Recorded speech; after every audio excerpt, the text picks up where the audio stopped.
de sistemas, egresado de la del Cauca. Soy arquitecto, analista, desarrollador, me especialicé en Java y estudio astronomía, pregrado de astronomía. ¿Por qué? Porque se veía bonito en la presentación. Y ahora sí, pongámonos en materia. El objetivo de esta charla básicamente no es ser un seminario o un curso, o que ustedes salgan duchos en arquitectura. O sea, de una vez lo dejo claro porque sí me ha pasado varias veces, es que vos vas a hablar de arquitectura de software, pero solamente dijiste algunas cositas, otras cositas así, pero no entraste a temas de fondo. Entonces ahí vamos dejando esa parte clarita porque realmente el objetivo de esta charla es más como hacerlo un poquito más amena, que sea un poco más familiar para todos nosotros. Ahora bien, entrando en materia, cuando hablamos de arquitectura de software, normalmente ustedes le tiran el concepto. O sea, ¿qué es esto? ¿Para qué sirve? ¿En qué entorno se utiliza? ¿Para qué vamos a utilizarlo? Ese tipo de cosas.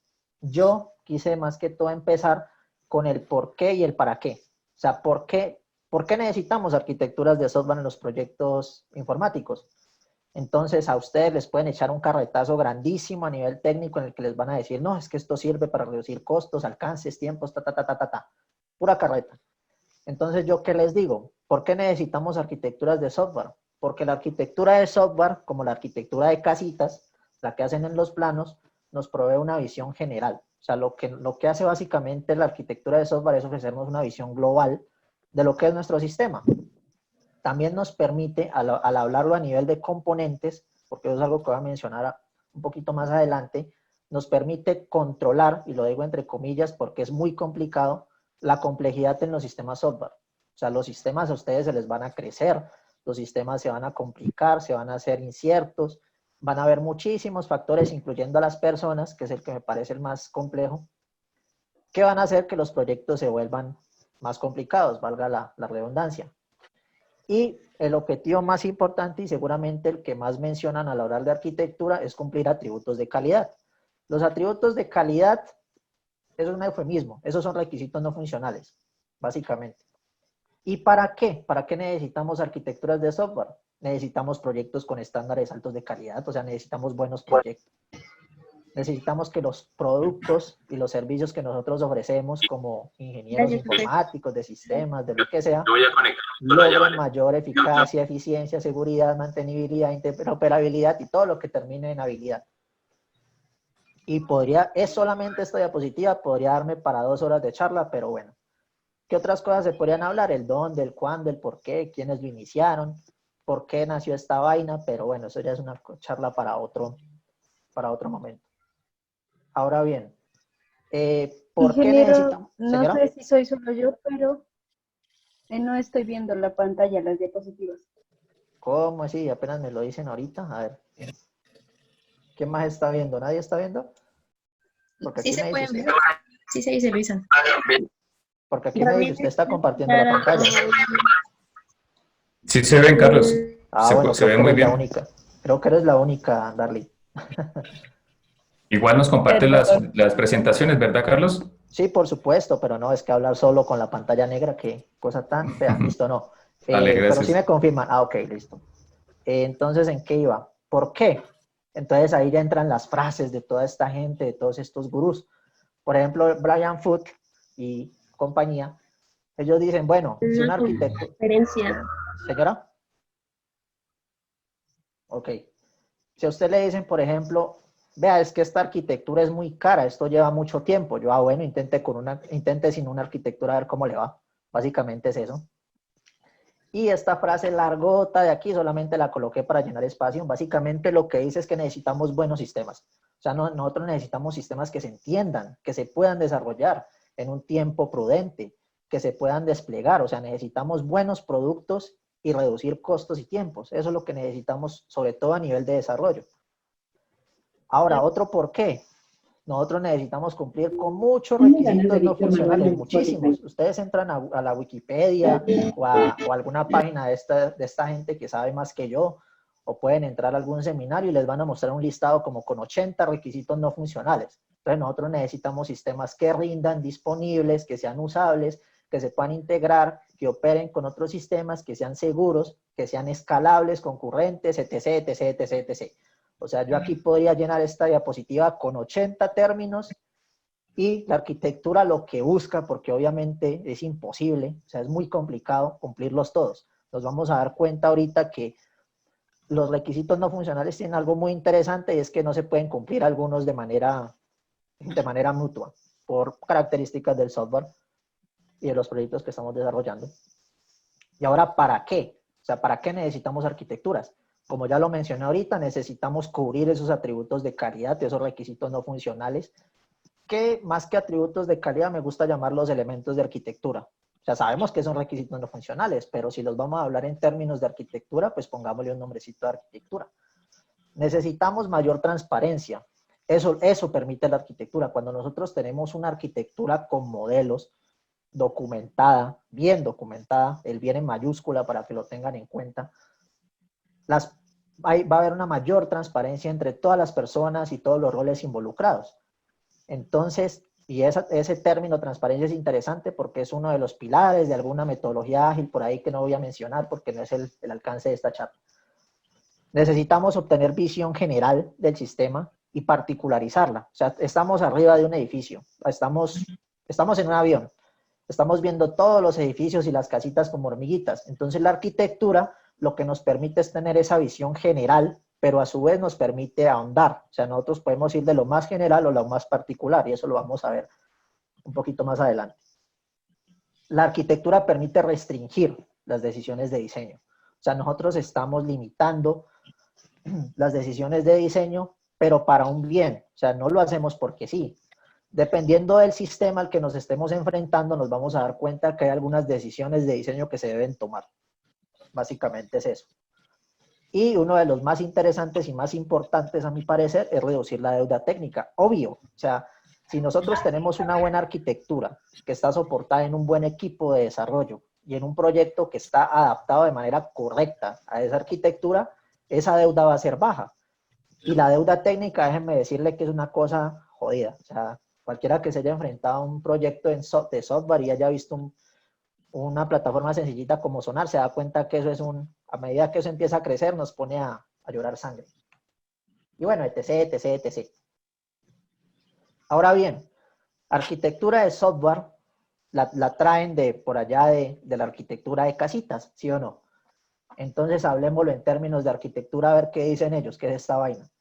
Entonces, cuando lo hablamos desde el punto de vista de la arquitectura, ellos dicen es una técnica, lo voy a leer, lo voy a citar, es una técnica y estilo con el que se diseña, proyecta y construye un edificio o un monumento. Listo. Todo bien, por ese lado. Ahora bien, ¿qué pasa cuando lo hablamos a nivel de software?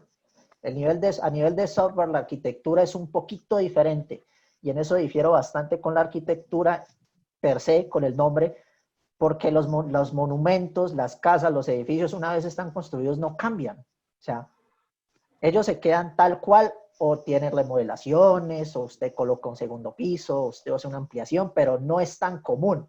Pero cuando lo hablamos a nivel de software, tenemos todos estos componentes lógicos y está subrayado componentes, porque la arquitectura se habla a nivel de componentes, que hacen posible que esta construcción y que estas tareas, ¿qué pasó?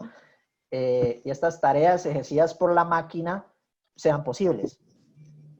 Entonces ahí tenemos como esa dualidad, ¿sí o no? Entre lo que es arquitectura y lo que es el nombre que le dimos a nosotros para extrapolarlo, entre comillas, a la ingeniería de software.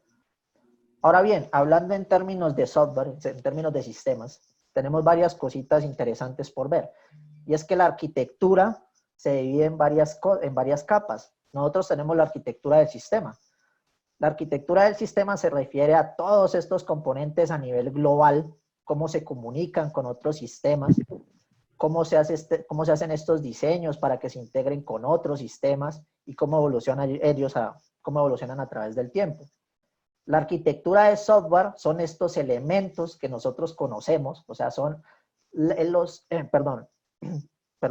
son estos elementos software ya per se, el código fuente, las bases de datos, los modelos, todo lo que nos atañe a nosotros.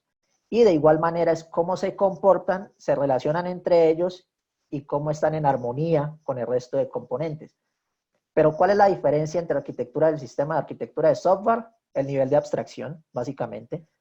O sea, cuando hablamos de software, hablamos de lo que conocemos nosotros. Cuando lo hablamos a nivel de sistema, es un poquito más arriba porque ya lo estamos hablando a nivel de negocio. Y eso que es un poquito difuso en este sentido porque incluso en este caso podríamos hablar de componentes también que se puedan acoplar un poquito con el software. Y finalmente está el diseño. Muchas personas, incluyéndome, cuando empecé, confundimos el diseño de software con la arquitectura de software. ¿Por qué? Porque el diseño se refiere a la especificación de todos estos elementos, o sea, cuando hablamos de patrones de diseño, cuando hablamos de patrones de modelado, cuando hablamos de patrones de, perdón, para la construcción de pruebas automatizadas, para todo este tipo de cosas, estamos haciendo diseño de software. Pero cuando hacemos arquitectura de software, estamos hablándolo a nivel de elementos y de componentes. Entonces, aquí, ya cuando entramos un poquito en materia, nos damos cuenta que el trabajo de este arquitecto, de esta persona, es tratar de machar todas estas cositas que vemos aquí, que al final se traducen en requerimientos no funcionales que se van a convertir a especificaciones y a construcción de cositas finales que se van a ver en el sistema.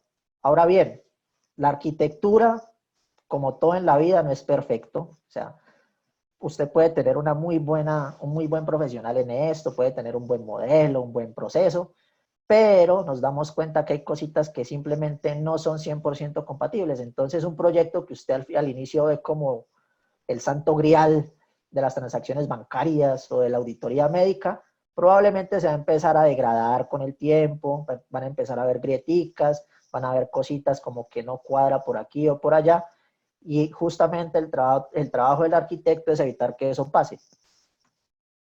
Ahora bien, cuando hablamos de arquitectura del sistema, nos referimos en inicio a elegir la base. O sea, la base, hablemoslo en términos de casitas. Vamos a elegir las bases de cómo se va a construir nuestra casa. Entonces, usted elige el software, el hardware, el firmware, en dónde se van a sentar las bases para el proyecto que yo voy a crear. Entonces, ¿qué pasa? Cuando no hay una arquitectura, y esto lo voy a decir entre comillas porque siempre hay una arquitectura, entonces cambiemos la frase, cuando hay una arquitectura mal definida, o cuando no se tomó el trabajo y el tiempo de tratar de identificar esos elementos que necesitamos para el proyecto, nos vamos a dar cuenta que nuestras bases van a ser como la de la izquierda. O sea, vamos a tener una casa que probablemente esa vaina uno dice, esto se va a caer. En cualquier momento se va a caer. ¿Y eso por qué pasa? Porque no hay experiencia. Probablemente la persona o el equipo que trabaja en esto no tiene la suficiente experiencia para tratar de identificar una buena arquitectura. No se pensó a futuro. Esto puede ser discutible. O sea, no se pensaron en los elementos más importantes que necesitábamos para la definición de un modelo base para nuestro proyecto, lo cual se puede discutir porque claramente es todo a futuro. O sea, seguramente nuestro sistema va a crecer, se va a comunicar con otros sistemas, con otras APIs, con todo tipo de tecnologías. Y el más importante, el que da más miedo es que esto se va a caer. O sea, uno ve esas casitas, por ejemplo, por allá en el Chocó, o en La Guajira, o que uno ve esas casas que están como con esas bases débiles, o sea, las basecitas que uno dice, no, esta vaina se va a caer. Pero bueno. Y luego el de la derecha, una base en la que se elige un buen terreno, en la que se tienen buenos materiales, estamos en un lugar bien ubicado, tenemos un equipo con suficiente experiencia que se dedicó a hacer planeación, que tiene un diseño que está pensado a futuro. Esto probablemente tenga mayor futuro. Esto de pronto puede funcionar. Y lo digo de pronto porque ustedes saben cómo son los proyectos de software. O sea, por muy buena planeación que tengamos, si esto no va, no va. Ahora bien, ¿qué pasa con la arquitectura del sistema? La arquitectura del sistema, cuando la hablamos ya a nivel de definición de componentes, de cómo se van a comunicar estos componentes entre ellos, lo podemos ver básicamente como el plano de la casa o el plano de un edificio. Nosotros tenemos todos estos planos que nos dicen qué va a conformar nuestra casa. Cuénteme. Ah, bueno, pensé que iban a decir algo. Ah, bueno, si tienen alguna pregunta o algo me están comentando porque yo hablo mucha carreta. Listo. Como decía, ustedes tienen el plano de su casa. Entonces yo sé que mi casita tiene el baño, tiene las habitaciones, tiene la sala de estar, tiene el jardín, tiene la terraza para los asados, bueno, todo lo que ustedes quieran. Ahí la pregunta, y la pregunta de fondo es cómo se van a distribuir y cómo se van a comunicar estos componentes. ¿Por qué? Porque no es lo mismo tener el baño al lado de la sala de estar que tenerla en una ubicación pues más adecuada, ¿sí o no? O tener el jardín por allá, quién sabe dónde, donde nunca van a ir o donde esa vaina se va a llenar de maticas y de mosquitos y bueno, de lo que sea. Entonces, a eso se refiere básicamente la definición de estos componentes y sus relaciones. Ahora bien, ¿cuál es la diferencia entre una buena arquitectura y una mala arquitectura? Lo que ya mencioné atrás, pero cuando ya lo hablamos a nivel de componentes, ya nos empezamos a meter un poquito más en la parte de desarrollo, en la parte de TI, perdón. Entonces, claro, tenemos una casa mal diseñada, probablemente porque el maestro de obra, la persona, como que regular. Puede ser que la casa esté diseñada para lo que necesitan, para lo básico, para vivir. O sea, todos estos sistemas que nosotros vemos que uno dice, pero esta vaina, ¿cómo funciona? ¿Funciona? ¿Qué podemos hacer? ¿Sí o no? Pero nos vamos a dar cuenta que estas arquitecturas son un caos. O sea, trabajar a nivel de integración, a nivel de cambios, a nivel de infraestructura, a nivel de todo lo que ustedes quieran, es un complique, porque seguramente cuando vayamos a hacer un cambio sobre una mala arquitectura, podríamos estar haciendo más daños de los que estamos reparando, o podríamos estar causando más destrozos de los que ya hay. En cambio, tenemos una casita como la de la derecha, una casa muy bonita, con todas sus habitaciones bien distribuidas, estructuradas, funcionales. O sea, sirven para lo que es, pero además son agradables y fáciles de entender. Ahora bien, esto también habla mucho de la experiencia del desarrollador y del arquitecto, porque si tenemos un buen diseño, quiere decir que hay personas con una buena preparación, ¿sí o no? Probablemente hay varios equipos involucrados, tenemos buenas bases, tenemos un buen modelo donde trabajar. Entonces ahí les dejo la inquietud, pues si quieren vivir en una casita como la de la izquierda, porque ahí se puede vivir, pues hay personas que viven en casitas así, lo hemos visto, o en una como la de la derecha en la que uno dice, pues sí, como que es más bonita la cosa, ¿no? Y ya cuando lo hablamos a nivel de arquitectura de software, estamos cayendo a otro nivel. Esto es como una escalerita. Entonces, ¿qué pasa? Cuando hablamos de arquitectura de software, ya el rol de desarrollador se vuelve un poquito más importante, porque cuando empezamos a ver las interacciones entre estos componentes a nivel de paquetes, a nivel de clases, a nivel de rutinas, a nivel de dependencias, ya el desarrollador es el que dice, en una arquitectura como la de la izquierda, perdón, con este desorden él se mira y dice, no, Dios mío, ¿qué estoy haciendo con mi vida? Jesucristo, toma mi alma y llévatela porque no sé qué voy a hacer. Y eso pasa, o sea, tú entras a proyectos en los que tienen una mala arquitectura, en la que no se hizo un buen diseño, en la que no se aplican patrones de manera adecuada, y eso es un desorden. O sea, tú puedes encontrarte fácilmente una arquitectura monolítica, entre comillas, en la que todo está en un solo paquete. O sea, tú no tienes división a nivel de negocio, no tienes división a nivel de funcionalidad, no tienes división a nivel de capas. Entonces hay un desarrollador, usted puede desarrollar y lo puede hacer bien, pero si usted no tiene un buen lugar donde desarrollar, una buena forma de definir esa comunicación, esas dependencias, eso se vuelve un caos. Y lo que mencionaba ahorita, o sea, hacer cambios en una arquitectura así es un despelote, porque es básicamente posiblemente hacer más daños. Ahora, ¿qué pasa, por ejemplo, en una casita como la de la derecha? Los desarrolladores son felices, entre comillas, porque nadie es feliz, sobre todo en desarrollo. Los desarrolladores dicen, bueno, aquí se puede trabajar, o sea, la cosa aquí como que sí funciona. Usted puede crear una nueva funcionalidad o migrar una funcionalidad existente o puede hacer una comunicación y eso es transparente, entre comillas, nuevamente, porque no lo es claramente.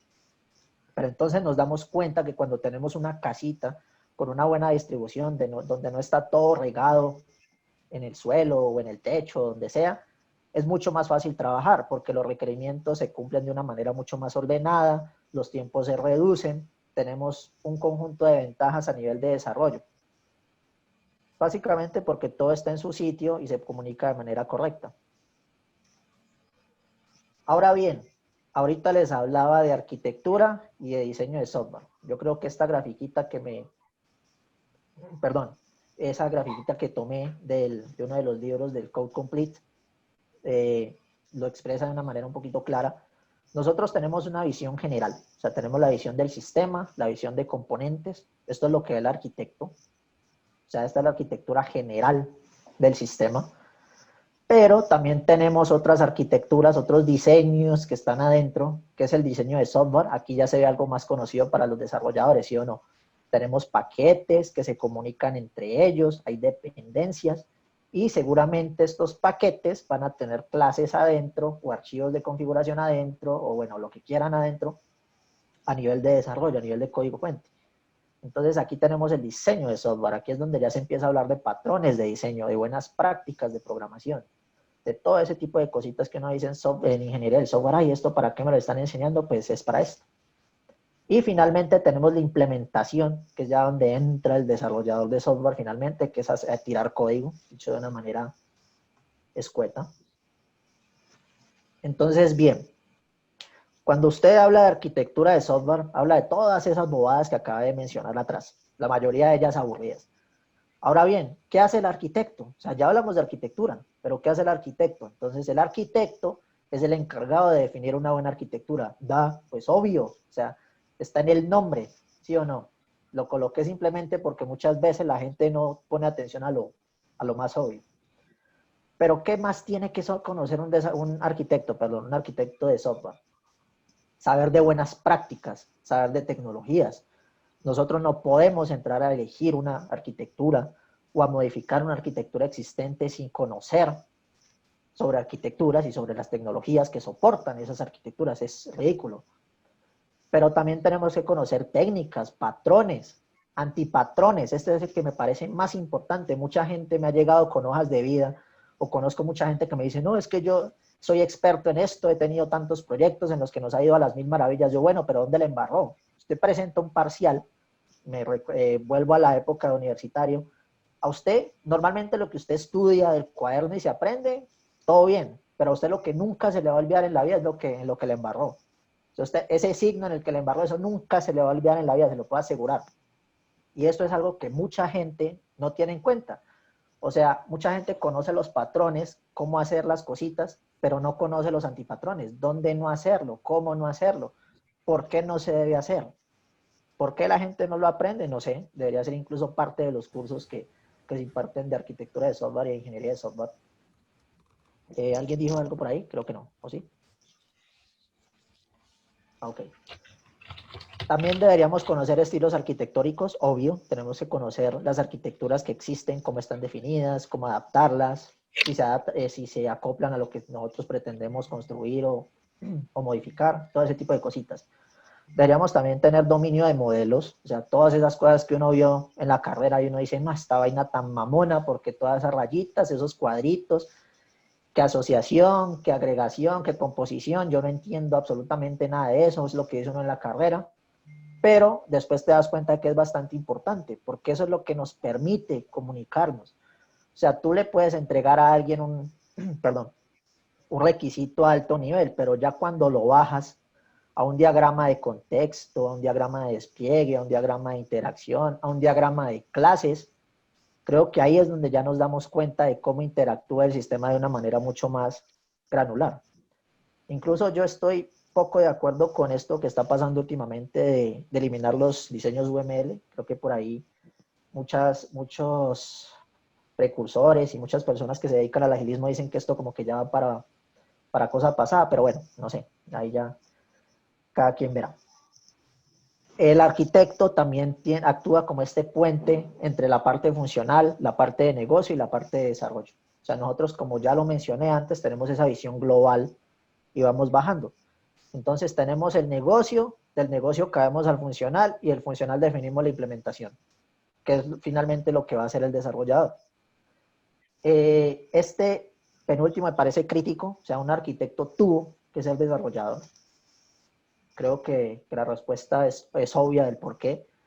O sea, para poder ser un buen arquitecto, para poder definir buenas prácticas al momento de desarrollar, para definir una buena infraestructura, yo creo que una persona tuvo que haber estado metido en un proyecto desarrollando, por lo menos. Bueno, cabe aclarar que esta es mi opinión, ¿no? Este sí es opinión mía, que me faltó poner aquí mi opinión. Usar lápiz, borrador, a veces sacapuntas. De arquitecto tú vas a rayar muchísimo. Ahorita me conseguí un iPad que para hacer la presentación de una manera práctica, ¿verdad? Eso es muy mamón. Bueno, ¿qué más debe saber un arquitecto? Debemos conocer aspectos interesantes, ya sobre todo enfocados al diseño, a la definición de patrones, de buenas prácticas. Entonces, todas esas palabritas que uno por ahí escucha en la carrera, que cohesión, que acoplamiento, que dependencia, que responsabilidad, patrones de diseño, patrones de arquitectura, obviamente, principios, ya sea de abstracción, de dependencia, de equivalencia, de responsabilidad, de cierre, todas esas cositas que sirven para definir buenas prácticas que nos van a permitir definir buenas arquitecturas que ya se traduzcan a buenos desarrollos. Principios SOLID, creo que este lo conocemos muchos. Principios GRASP para el desarrollo de software, para la definición de software. El STUPID, creo que este no lo conoce tanta gente. O sea, si esto suena a lo que se debe hacer, obviamente este suena a lo que no se debería hacer, ¿sí o no? Porque ¿qué pasa? Tenemos patrones de diseño, tenemos patrones de arquitectura, pero también tenemos los antipatrones. O sea, yo no entiendo por qué la gente no quiere saber qué no hacer. La gente espera embarrarla para ya darse cuenta, ah, es que esto como que no se tiene que hacer. Bueno, como sea. Debemos conocer procesos, debemos conocer modelos. Entonces, al final, si se dan cuenta, el trabajo del arquitecto es conocer cositas, o sea, saber cómo hacer varias cositas bien, básicamente. Entonces, ahí yo tendría una pregunta. ¿Señora? ¿Señora? Ah, ok. Yo tengo una pregunta y no sé si alguien por aquí se anima a responderla. ¿Será que se puede hablar de un arquitecto de software junior? ¿Será que sí? Ahí dejo la pregunta abierta y les doy 10 segundos para responder o si no sigo. Es que creo que estoy intentando ver el chat, pero me ha quedado grande. Aquí está. Ah, bueno. Listo. 5, 4, 3, 2, 1. Dice alguien sí, si apenas empiezan. Por ahí me dicen que sí, en el chat. No sé, veamos. Según la experiencia y lo que he visto y lo que hemos validado por ahí, incluso se me olvidó colocar el enlace. Normalmente nosotros tenemos estos perfiles, ¿sí o no? Tenemos el desarrollador que empieza desde junior, termina en senior. ¿Qué se ve normalmente en las tendencias? Que un arquitecto, por norma general o por costumbre, fue un desarrollador que ya tiene varios añitos de experiencia, conoce de tecnologías, conoce de buenas prácticas, conoce todas estas cositas. Entonces, ¿qué les diría yo? Yo les diría que un arquitecto junior no existe. Porque un arquitecto ya conoce de metodologías, ya conoce de desarrollo, ya conoce herramientas. Él se va a empezar a documentar en arquitecturas, en modelos, en negocio, en funcional.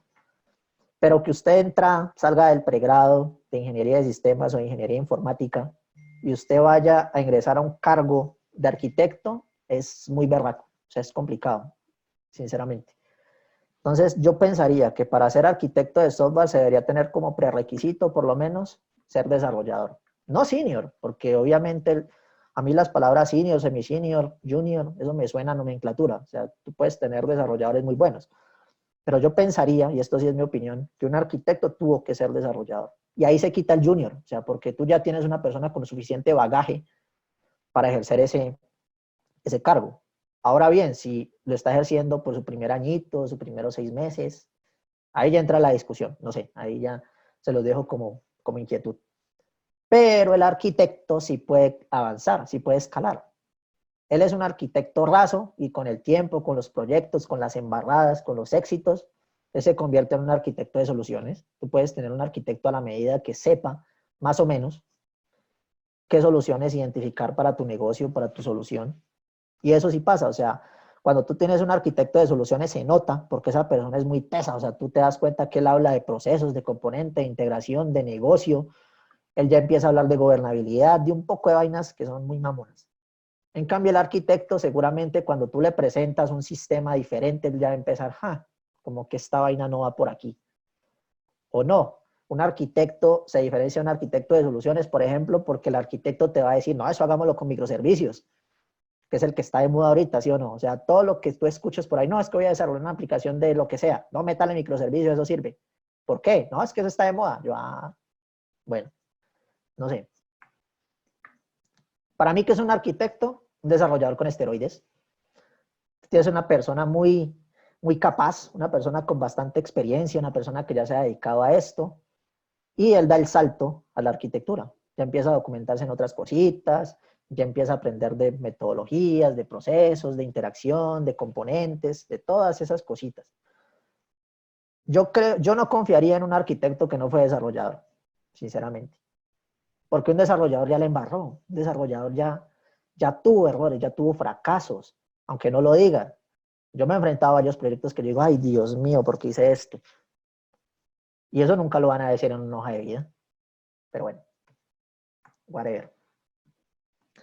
Ahora bien, ya hablamos de arquitectura de software, de arquitectura de sistema, de diseño de arquitecturas. Dimos como un barrido muy general, muy general. Pero ¿por qué hablamos de arquitecturas empresariales? O sea, no debería ser un concepto global. No deberíamos hablar de arquitectura de software y ya. ¿Por qué se divide en arquitecturas empresariales? Una de las definiciones más interesantes y que me la encontré hace poco de este señor, de Alejandro Bianchi, él básicamente dice es que cuando hablamos de una arquitectura empresarial, o sea, ya no estoy hablando de software, estoy hablando de empresa. Básicamente lo que estamos tratando es de cubrir a nivel organizacional todos estos principios, misión, visión, gobernabilidad, integración de los procesos de negocio, o sea, del objetivo de la empresa. Yo necesito un sistema que me permita hacer transacciones, pero mi empresa se dedica a muchas otras cosas. Entonces, cuando hablamos de arquitectura empresarial, no estamos hablando solo de software. La arquitectura de software es solo una parte de la arquitectura empresarial. ¿Y qué pasa? Cuando nosotros diseñamos arquitecturas de software, nosotros casi nunca pensamos en eso. O sea, nuestro sistema hace esto, esto, esto y esto. Ah, bueno, pero ¿cómo se compagina con lo que hace nuestra empresa? Ni idea. Y eso pasa mucho. Pero cuando ya hablamos de arquitectura de software empresarial, ya empezamos a hablar del tema que nos compete, que ya es la definición de todas estas cositas que vemos por ahí. Ahora bien, cuando hablamos de arquitectura empresarial, lo primero que se nos viene a la cabeza es empresa, obviamente. Organizaciones, todo ese tipo de cositas. Pero entonces, ¿cómo está la cosa allá? ¿Cómo está la cosa fuera de la academia? ¿Cómo está la cosa en estas empresas de desarrollo de software? Esas empresas que tercerizan el desarrollo de software, todas estas cositas.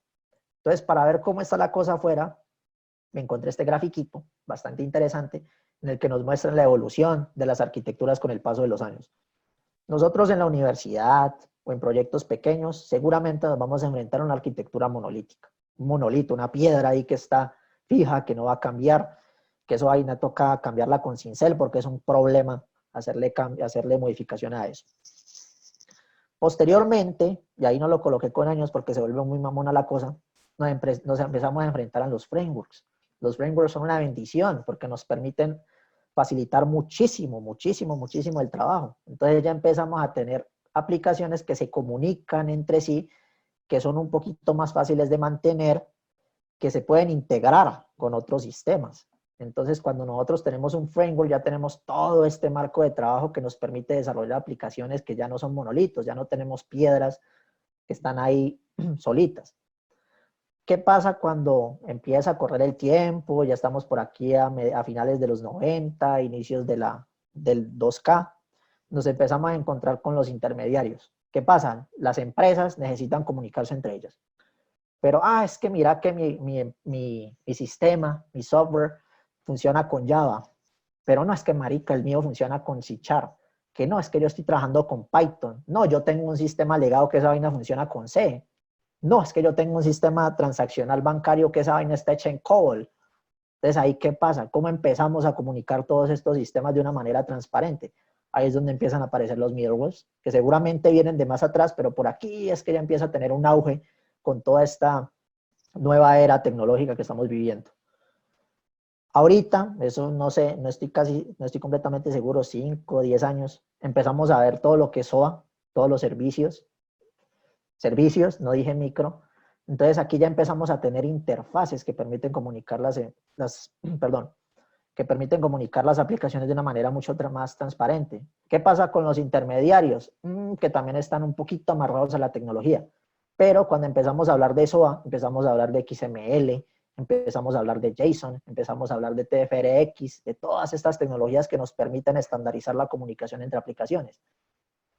Y ahorita, seguramente en los últimos 4 o 5 años, ya empezamos a hacer la transición con todo lo que son los microservicios, los servicios REST, las arquitecturas en la nube, el Internet de las cosas, Internet of Things, Web of Things, la web de las cosas, la Internet de las cosas, y todas estas tecnologías que ya buscan que la máquina sea la que se encargue de todos estos procesos. Entonces, como ustedes se dan cuenta, las arquitecturas también evolucionan. ¿Por qué últimamente hablan solo de microservicios? Pues porque es lo que está en el auge. O sea, aquí nos damos cuenta que eso es lo que más se está utilizando. Seguramente en unos 5 o 10 años van a haber nuevas tecnologías, como las que vamos a ver ahorita, que pueden servir o puede que no. Eso depende del proyecto. Ahora bien, la cosa está así. O sea, esta es la última validación que hice en InfoQ de este año, junio, si no me equivoco.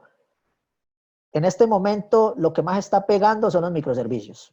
Entonces, no es raro escuchar que alguien diga, no, eso métale microservicios, eso es lo que más sirve, eso es lo más importante, es lo más interesante. Está bien, decisión suya. Tenemos todos estos servicios REST, tenemos todos estos modelos basados en comportamiento, basados en dominio, todas estas cositas interesantes. Y al otro lado, tenemos cosas como los microfrontends, tenemos esta comunicación 100% asíncrona, tenemos la política como código, el blockchain, que también en un momento estuvo muy de moda. O también tenemos por aquí el serverless, que también ha cogido mucha fuerza. Tenemos nuevos roles, como por ejemplo el arquitecto como líder técnico. O sea, hay bastantes cositas en este momento afuera, a nivel tanto nacional como internacional. Ahora bien, ¿ustedes en qué arquitectura piensan que aplicaciones como estas funcionan? Netflix, Twitter, Amazon. Ahí también les doy 10 segundos para responder. Igual esto no entra en el quiz, no se preocupen.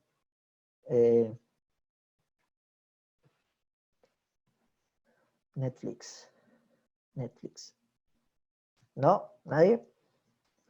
Bueno. Últimamente... Netflix, ¿qué? Por ahí que escribieron en el chat, pero no me dice... correcto.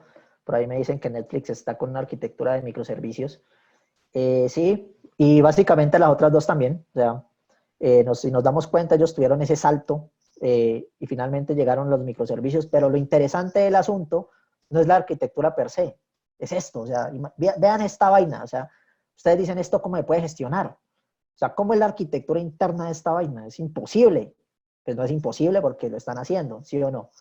Y correcto, permite el nivel de granularidad que necesitamos. Entonces, cuando ustedes ven esto, normalmente, y es un nombre que le acuñaron algunos autores hace unos años, es el Death Star Architecture o arquitectura de estrella de la muerte, obviamente por el parecido que tiene con la estrella de la muerte de Star Wars. Seguramente vamos para allá. Entonces, cuando tú ves esta vaina, tú dices, no, esto es imposible. Pero cuando le haces zoom, claro, ahí te das cuenta que esto sí se puede controlar, porque como lo menciona un compañero aquí en el chat, él permite un nivel de granularidad. O sea, tú puedes entender cómo se comunican estos servicios. Eso es lo interesante y por eso está tan de moda la comunicación con microservicios. Ahora bien, ¿es que ellos siempre hicieron microservicios? No, obvio. O sea, seguramente la mayoría, por no decir todos, empezaron como sistemas monolíticos. O sea, usted no nació corriendo con el pregrado de ingeniería de sistemas. Usted empezó con una cosa sencilla, poco a poco fue avanzando, el sistema se fue creciendo, se fue comunicando con otras aplicaciones, la cosa se fue complicando y finalmente llegaron a una arquitectura común, que en este caso es la de microservicios, probablemente porque todos estén asociados al mismo modelo de negocio, entre comillas.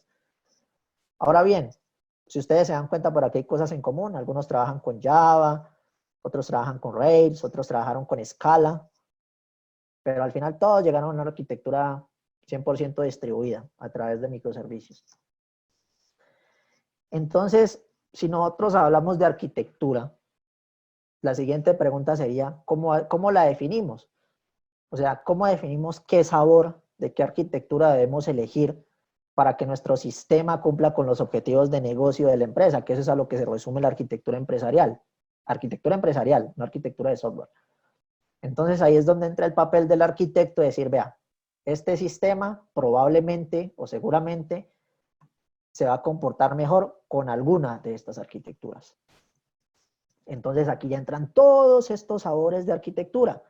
Tenemos arquitecturas estructurales, como las que ya conocemos, que son cliente-servidor, pipe and filter, arquitecturas por capas, muchas de las cosas que nosotros vemos normalmente. Arquitecturas de persistencia, y esto entra un poquito a discusión porque probablemente sea embebido en el de más arriba. Ahí ya empezamos a ver los ORMs, empezamos a ver capas como los DAO, empezamos a ver registros activos. Esto es más a nivel de comunicación, ciertamente con persistencia. Tenemos las distribuidas, que son como las que más están de moda por obvias razones, que son los de broker, los de agentes externos, los de microservicios. Tenemos las adaptables, con los de microkernel. Tenemos todas estas arquitecturas web. Tenemos micro frontends, tenemos controladores frontales, tenemos MVP, MVN, MVPP, MVMNP, MV asterisco. Son muchos sabores.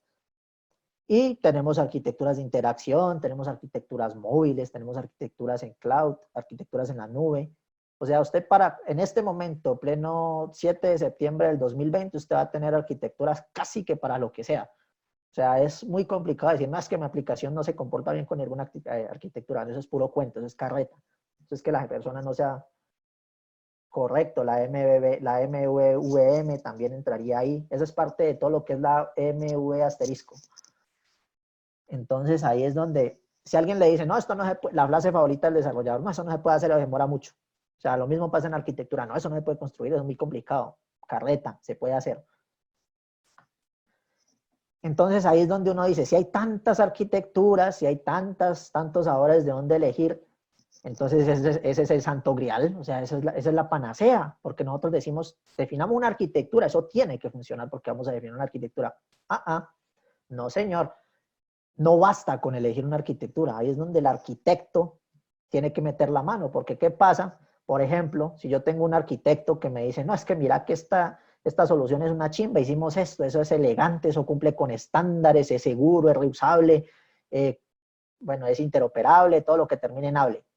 Cumple con buenas prácticas, el equipo de desarrollo eso lo hizo, pero perfecto. Entonces, ¿qué le va a decir la otra persona? Pues sí, hermano, pero es que yo no necesitaba esto, yo necesitaba era otra cosa. O sea, usted me construyó un auditorio y yo necesitaba era un hospital. Entonces, ¿ahí qué podemos hacer? O sea, a nivel de arquitectura está muy bien, pero a nivel de implementación, a nivel de lo que necesita el negocio, a nivel de lo que necesita la empresa, a nivel de los objetivos. O sea, no basta con elegir una arquitectura porque sí.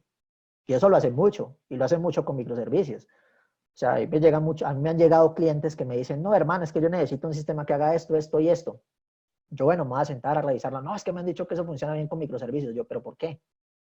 Que no, es que mira que esto y esto, sí, pero ¿por qué? Que no, es que mira que esto es famoso, esto funciona así, así, así, pero ¿por qué, hermano? No, es que es muy bonito. Yo, bueno. Ahí volvemos a lo mismo. ¿Qué pasa? Una persona dice, no, este edificio es lo mejor que he visto en mi vida, esto está muy bien hecho, cumple con todo lo que tiene que cumplir, pero al final no va a ver el producto y, esto como que no iba por aquí. Entonces, ¿cómo elegir esa arquitectura? ¿Cómo podemos elegir esa arquitectura?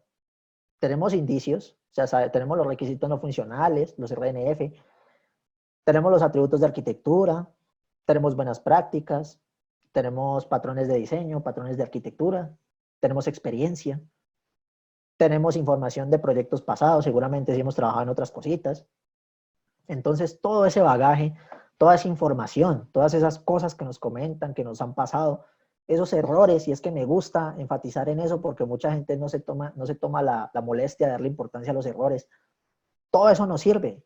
Entonces, todo ese tipo de cosas influyen en la decisión de arquitectura, que finalmente se va a ver plasmada en los modelos, en los diseños, en lo que nosotros vamos a entregar, en cómo se va a implementar, cómo va a interactuar con otros enfoques, con otras metodologías, etc., etc., etc. Necesitamos experiencia, obvio, pero también necesitamos intuición. O sea, normalmente cuando tú te enfrentas a diferentes proyectos, a diferentes dominios, a diferentes alcances, te vas dando cuenta que la cosa como que puede ir por ahí. O sea, puede ir. Tú dices como que sí, puede ser. Y finalmente ahí como para dejar una interpretación un poquito más clara, me voy a tomar la molestia de explicar algunas arquitecturas, o sea, porque hay muchas, como lo vieron ahí, no las coloqué todas. Entonces, si usted se pone a hacer un barrido de qué son algunas arquitecturas empresariales, nos vamos a encontrar aquí en Colombia y sobre todo en algunas ciudades como por acá, que apenas están comenzando, bueno, dije algo muy feo, Algunas empresas que están comenzando, algunos proyectos que están iniciando, seguramente se van a encontrar con modelos de capa, modelos estructurales, MVC, bueno, MVN, porque creo que modelo vista controlador ahorita es poco probable que uno encuentre un modelo tan sencillo. MVP, modelos de presentación, el MVM, como mencionó un compañero por aquí por el chat, todo lo que sea MV asterisco, o sea, sabores de controladores, de interfaces, de presentadores, de observadores, a nivel de capas, seguramente se lo van a encontrar. Y esto nunca pasa de moda, porque las arquitecturas por capas nos permiten distribuir esas abstracciones, claramente. O sea, nosotros tenemos una capa de presentación que se comunica con una capa de comunicación intermedia, que pueden ser servicios, que pueden ser controladores, que pueden ser presentadores, que a su vez, a través de reglas de negocios, se empiezan a comunicar con área de servicios, con área de, perdón, de persistencia, con modelos de dominio, de aplicación, y de ahí hasta abajo hasta que lleguemos a la capa de persistencia, que también puede ser monolítica o puede ser distribuida, no hay limitante. Entonces, esto se lo van a encontrar muy, o sea, es muy común, es raro ver un proyecto que no esté hecho o que no esté diseñado siguiendo esas directrices. Pero, ¿qué es lo interesante de este asunto? Que usted puede combinar sabores. Entonces, ¿qué pasa? Ahorita, y este tampoco es, en este no estoy tan de acuerdo, pero se menciona mucho en la literatura, quería mencionarlo, son las arquitecturas de persistencia. Si ustedes se dan cuenta, la arquitectura a nivel de capas, él me dice, no, usted tiene un ORM, usted tiene un DAO, usted tiene una capa de comunicación, pero esa vaina usted también le puede dar zoom. Entonces, cuando usted le da zoom, usted se da cuenta que hay una arquitectura también base, un core. Entonces, usted va a tener elementos de transacción, de sesión, fábricas por ahí que nos permiten manejar todo este tipo de comunicación, una aplicación que se va a comunicar a través seguramente de una capa de negocio, que finalmente se va a comunicar con capas más internas que ya van a hacer todo lo que es el mapeo, con una base de datos que sea relacional, no SQL, bueno, de todos los sabores que ustedes quieran. Entonces ustedes se van a encontrar estas cositas también, seguramente una arquitectura dedicada solamente a la parte de persistencia. Aunque esto no es tan común, porque normalmente los frameworks, por ejemplo, como Spring, puede ser uno de los más interesantes que he visto últimamente, ya se encargan de hacer esto. Entonces tú simplemente a través de anotaciones te encargas ya de hacer los llamados y todo esto es transparente para ti. Pero es bueno conocerlo, es interesante. ¿Qué pasa con las arquitecturas distribuidas? Este dibujito es horrible, pero fue el único que me encontré de malas. Entonces ustedes tienen por aquí arquitecturas en las que tú normalmente tienes un gateway, un broker, un proveedor intermediario, que es el que se encarga de hacer los llamados. Entonces tú tienes aquí N servidores, N servicios, ya dependiendo de cómo lo quieran ver. Pero básicamente ustedes lo que tienen es una puerta de entrada para poder hacer esa comunicación contra múltiples servicios. Ustedes tienen, en el caso, por ejemplo, de los microservicios, y por eso son tan famosos, es que ustedes les permite tener ese nivel de granularidad, ese nivel de atomicidad, de vea, es que este servicio solo hace esto, o esto. Y usted tiene otro servicio que se encarga de otra cosita, y otra cosita, y otra cosita. Pero entonces, ¿qué pasa? La comunicación se hace siempre a través de un intermediario. Siempre, siempre, siempre, siempre. Y eso es lo que nos permite tener como esa flexibilidad al momento de desarrollar arquitecturas con servicios. Hay otra que no es tan conocida, aunque me gusta bastante, que son las arquitecturas adaptables. Ustedes pueden tener un microkernel, o sea, esto piénsenlo como básicamente como un dispositivo que funciona como kernel, como núcleo, y ustedes lo que hacen es instalarle componentes externos, o sea, todo esto son librerías. Entonces, ¿cuál es la ventaja de esto? Que tú, por ejemplo, dices, no, es que se me jodió este componente. Ah, bueno, usted sigue funcionando normal y puede hacer una adaptación, o sea, no necesita meterle la mano a toda esta parte de aquí para poder modificarla.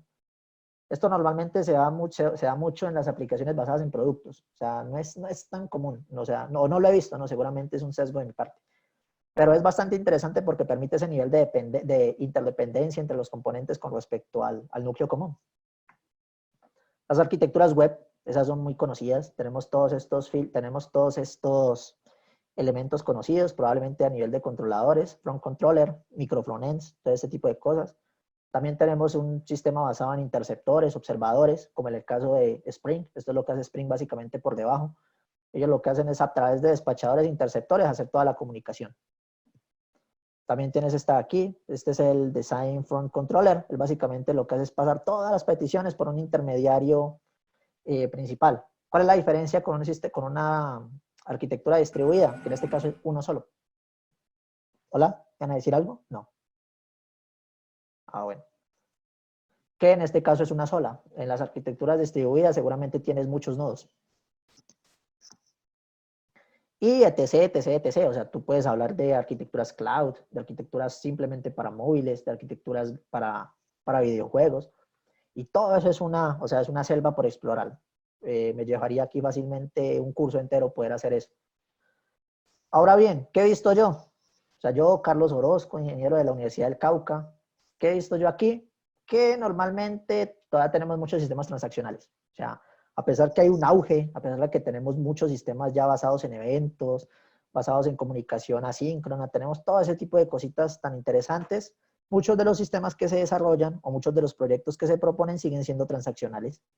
O sea, es interesante cómo esa necesidad de negocio se mantiene, obvio. Hay muchos sabores, o sea, tenemos distros para lo que quiera, lo que yo les decía, o sea, arquitecturas como sabores, lo que usted necesite, ahí está. Los procesos están bien definidos, o sea, tú no te vas a encontrar una arquitectura mal definida, seguramente el problema va a estar entre la silla y el equipo cuando se escoja esa arquitectura. Perdón.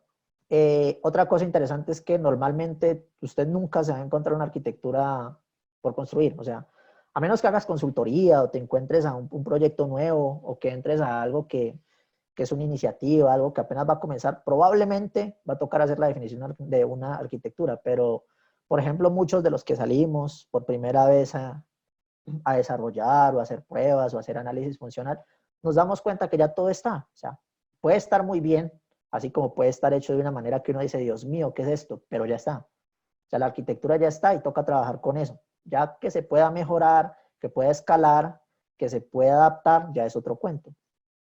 Entonces, normalmente ustedes se van a encontrar, si es su primera vez o si llevan poquito tiempo en esto, ya van a encontrar proyectos que llevan años, que ya están en fase de postproducción, que ya están pensando en hacer integración con otros sistemas, cosas así.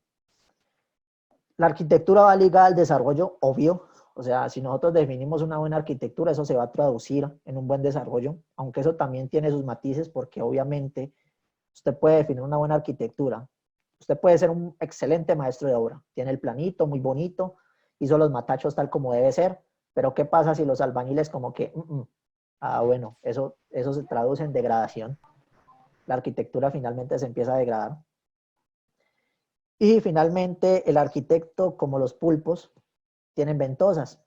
¿Eso qué quiere decir? Que nosotros nos comunicamos con toda la parte de negocio, probablemente para conocer los objetivos de negocio de la empresa, para poder desarrollar un buen sistema, con la parte funcional, porque seguramente vamos a estar recibiendo requisitos que se van a traducir en cosas que vamos a construir a nivel de componentes para que el desarrollador pueda trabajar. Y con el área de desarrollo, porque seguramente hay dudas, seguramente al momento de hacer una definición de una nueva funcionalidad, un nuevo módulo, una nueva integración, por ejemplo, no, es que yo necesito un sistema que se comunique con lo que yo estoy haciendo para poder procesar los pagos con PCE o con ACH, con un sistema externo. Entonces, todas esas decisiones se pueden discutir con arquitectura, obviamente. Y creo que esta yo ya lo había mencionado. O sea, ¿una buena arquitectura garantiza una buena solución? No, no, no, no, no, no. Por lo que ya mencioné, esto ya lo he ido mencionando pues en la presentación, una buena arquitectura puede joderse, o sea, ahí sí no hay nada que hacer con el paso del tiempo, ya sea por malas decisiones de arquitectura, por malas decisiones de negocio, porque efectivamente los desarrolladores como que no. Otra razón es porque nosotros no tenemos control del futuro, o sea, puede ser que lo que nosotros definamos ahorita en un futuro no sirva para los propósitos que se van a plantear. Puede ser que nuestro sistema no sea lo suficientemente escalable, puede ser que no sea lo suficientemente seguro, puede ser que la arquitectura que definimos no permita hacer una integración para nuevos requerimientos, puede pasar. No se puede complacer a todo el mundo, obvio, o sea, por más que usted sea el ducho, el teso, que usted pueda hacer muchas cosas a la vez, seguramente las decisiones que usted tome van a repercutir en personas que van a decir, no, pero usted, ¿qué está haciendo, hermano? Eso no va así. O es que no, mira que yo me di cuenta de esto, o no, es que mira que esa arquitectura no se adapta a lo que estamos esperando, o no, es que usted me cae mal, ábrase. Todo eso puede pasar. Una interesante y que me parece muy bacana es que nosotros no somos quienes desarrollamos el software. O sea, al momento de diseñar la arquitectura se puede tener la consultoría, se pueden dar las indicaciones, se pueden dar todas esas directrices que se podrían seguir, pero al final quienes hacen el desarrollo son los albañiles, y quiero dejarlo muy claro porque suena feo. O sea, los albañiles son los desarrolladores, el maestro de obra es el arquitecto, pero todos cumplen su función. O sea, no es como que yo diga, no, es que el arquitecto está por encima del desarrollador. No. O sea, simplemente son roles diferentes. Y finalmente, y mi favorita, es que en la industria hay mucho machetazo, muchísimo, muchísimo, muchísimo.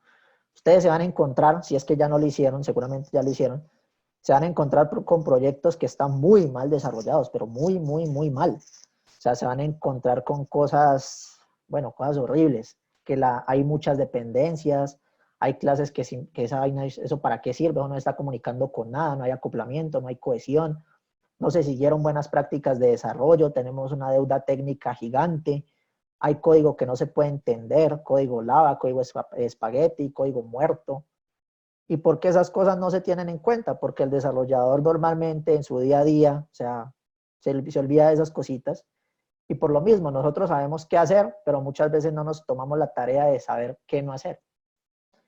Entonces, finalmente yo creía que todos deberíamos tener un poquito de arquitectos, o sea, desde el nivel de desarrollo, nivel de pruebas, nivel de análisis, todas estas personitas que están trabajando en el proyecto, todos deberíamos tener como esa noción general del proyecto, porque claro, al final es el arquitecto el que dice, vea, es que esta vaina es así a nivel global, pero ya cuando empezamos a ver los nodos, empezamos a ver estas cositas particulares, ya como que la cosa se empieza a complicar. Esto más que todo a nivel de desarrollo, ¿no? Y finalmente, pues ya les eché toda la carreta que quería.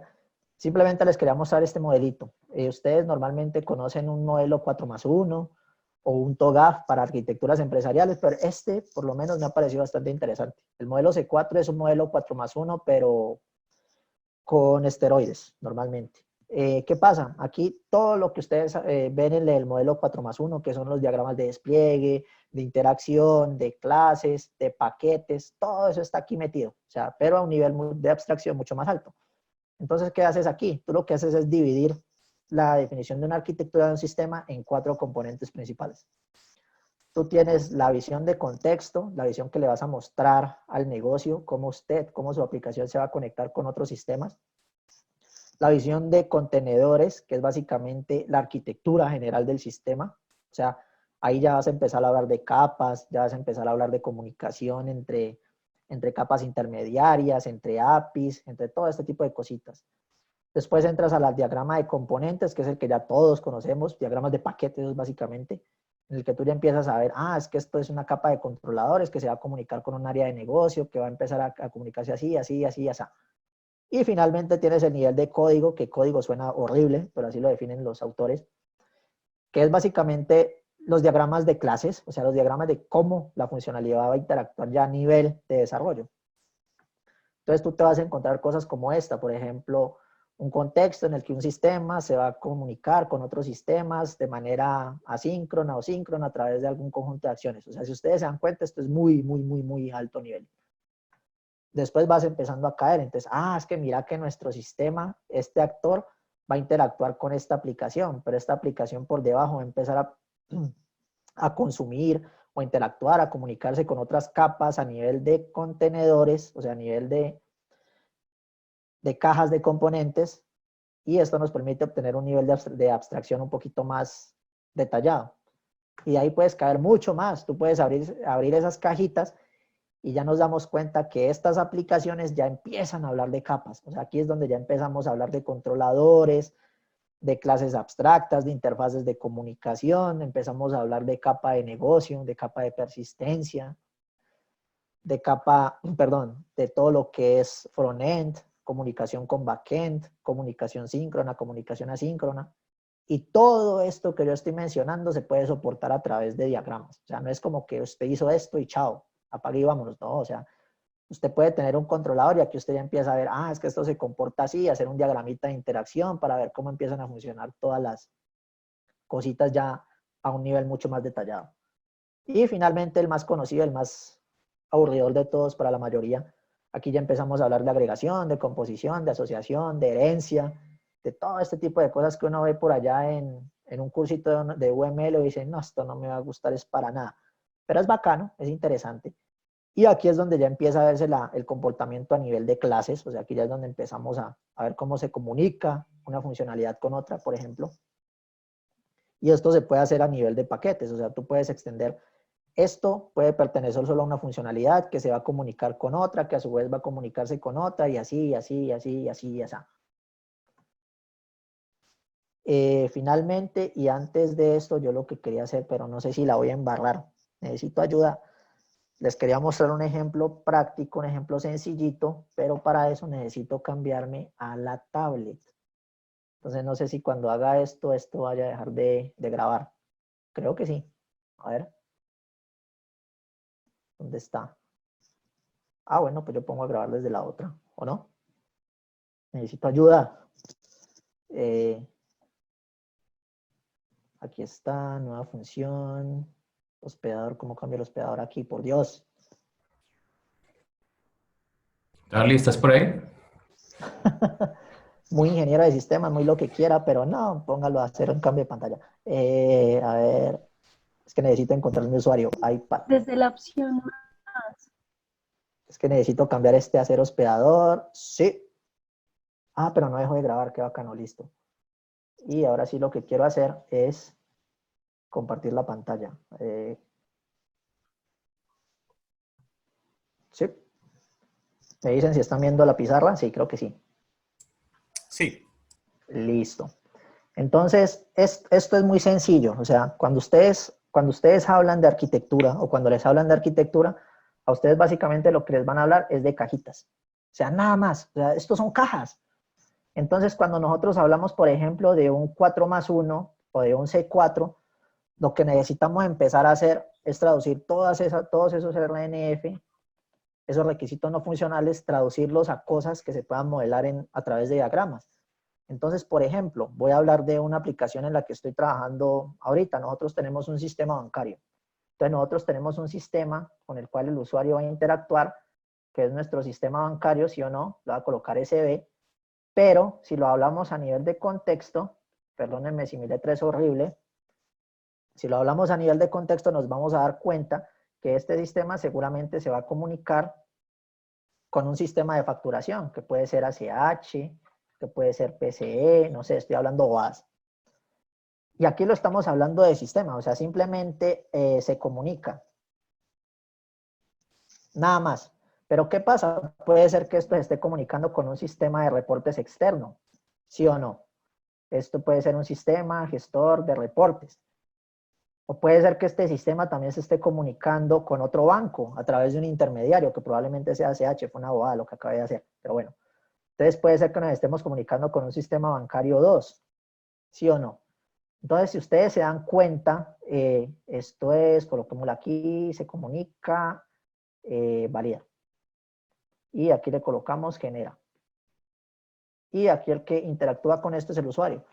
Entonces, por eso yo decía que esto se basa en echar lápiz, porque si ustedes se dan cuenta, todas estas bobadas que yo estoy haciendo aquí, que en principio eso ahí uno dice, no, esto no tiene sentido. Pero ya cuando uno lo va a pasar a diagramitas bonitos, cuando ya empieza a hacer diagramas de secuencia, de interacción, ya nos damos cuenta que esto empieza a coger forma. Entonces, ¿qué pasa? Por ejemplo, si nosotros estamos hablando de este sistema de aquí, ¿sí o no? Entonces nosotros ya podemos empezar a hablar de contenedores. Entonces, cuando nosotros tenemos ya nuestro sistema bancario, nosotros ya podemos empezar a hablar de contenedores que van a tener toda esa información, todo ese comportamiento. Entonces voy a hacer un ejemplo, por ejemplo, algo que estoy trabajando ahorita. Nosotros tenemos una aplicación que es puramente transaccional. Ese es nuestro contenedor. Pero esta aplicación, a su vez, se va a comunicar con una API de seguridad. ¿Cómo lo va a hacer? A través de un mediador. Entonces aquí tenemos una capa de comunicación que es bidireccional. Y este también. ¿Por qué? Porque probablemente por requerimientos de negocio nosotros necesitamos tener esto desacoplado. Entonces lo que nosotros hacemos aquí es colocar un mediador que va a funcionar como proxy. Pero ¿qué pasa? Como nuestro sistema es bancario, como nuestro sistema va a funcionar para ciertas cosas muy específicas, lo que nosotros vamos a hacer es definir una mensajería. Y esta mensajería se va a trabajar a través de un contenedor de mensajería. Pero ¿qué pasa? Esta mensajería a su vez, y este contenedor puede tener otros contenedores, va a tener ciertas capitas que van a ser la de creación, la de conversión y la de ejecución. Y esta de aquí se va a comunicar a esta de aquí y esta de aquí se va a comunicar a esta de aquí. ¿Cómo? No me interesa por ahora. Y a su vez esto se va a comunicar con esto y esto se va a comunicar con esto de forma unidireccional. Pero el ejecutor se va a comunicar con otro sistema que está por acá y que no me interesa cuál es, que puede ser, por ejemplo, ACH. Y ustedes dirán, ¿y este man para qué está haciendo todas estas bobadas? Si esto no nos va a servir para nada. O sea, esto es simplemente para que tengan la visión general. O sea, nosotros partimos de acá, tenemos este sistemita de acá, y este sistema poco a poco se va desglosando. Obviamente, cuando uno ya lo pase a algo mucho más bonito, nos vamos a empezar a dar cuenta que esto a nivel de componentes, a nivel de diagramas, se va volviendo más interesante. Pero como un vistazo general, tú con esto ya vas empezando a pensar, ah, es que mira que esto se comporta así. Entonces, probablemente la arquitectura, que vamos a utilizar puede irse por este lado o por este otro. Me quedo grande, dice hasta 12 pizarras. ¿Dónde está la otra? Aquí está. Entonces, ¿qué pasa, por ejemplo, si yo me quiero meter simplemente con la parte transaccional? Entonces, cuando tenemos la parte transaccional, seguramente aquí vamos a tener un frontend, ¿sí o no? Vamos a tener un micro, ¿cómo es que llama eso? Se me fue el nombre. Se me escapó. Micro frontends. Pero ahí cambié el lápiz. Vamos a tener un conjunto de micro frontends que probablemente van a funcionar en la tecnología como Angular, como Flutter, como, bueno, cualquier bobada por ahí que ya me están olvidando todas las tecnologías. Este front probablemente se va a comunicar con un gateway, porque nosotros necesitamos filtrar estas peticiones. Entonces, esto ya va empezando a coger forma de microservicios. Va cogiendo forma, o sea, yo no elegí que fueran microservicios. Entonces, aquí seguramente nosotros vamos a tener una API gateway, que a su vez va a ser el enlace o el canal de comunicación con una capa de controladores. Y estos controladores seguramente ya van a empezar a interactuar entre sí a través de funciones específicas. Entonces tenemos un controlador o un conjunto de controladores que a su vez, dependiendo de la necesidad del negocio, van a tener otros paqueticos por aquí que van a ser controladores, que a su vez se van a comunicar con una capa de servicios que van a tener paqueticos de servicios. Entonces, por ejemplo, este se va a comunicar con este con este con este. Si este se queda solo como que esta vaina no está funcionando, entonces esto va a tener que comunicar de alguna manera así. Y todo ese tipo de cositas nos van empezando a dar indicios, porque tú dices, no, si es que un paquete se quedó sin comunicación, como que la cosa no va bien. ¿Sí o no? Uy, qué cuadro tan horrible, pero bueno.